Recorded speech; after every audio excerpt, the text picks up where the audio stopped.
அவதாரம் போல நீயும் அவதரித்தாயே, மருதாணி போல என்ன வளர்த்து விட்டாயே, சிவந்த ஏதோ பிறந்த. மக்களை மட்டுமே நம்பி வந்திருக்காரு விஜயண்ணா. அவர் நம்ம தோக்க விடக்கூடாது. அந்த முகத்தை கொஞ்சம் பாருங்க மக்களே. 2026 எலெக்ஷனில் நம்ம அண்ணன் ஜெயிக்க வைக்கணும். அதாவது 230 தொகுதியிலையும் அண்ணன் ஜெயிக்க வைக்கணும். விஜய் நினைக்கிறான்னு சொல்லிட்டு அந்த 230 தொகுதியிலும் நம்ம ஓட்டு போடணும், நினச்சி ஓட்டு போடணும். அதை நம்ம விட்டுட்டோன்னா ரொம்ப ரொம்ப கஷ்டம். அண்ணன் இவ்வளோ கஷ்டப்பட்டது வேஸ்ட்டாக போயிடும். நம்ம நினச்சதும் வேஸ்ட்டாக போயிடும்.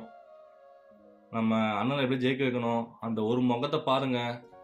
அந்த முகத்தை பார்த்தா நம்ம ஓட்டு போடணும், மாற்றத்தை கொண்டு வரணும். நம்ம புதிய மாற்றம் வரணும்னா அதெல்லாம் நம்ம கொண்டு வரணும். எல்லாமே மக்கள் கையிலேயோ இளைஞர்கள் கையில் மட்டும் தான் இருக்குது.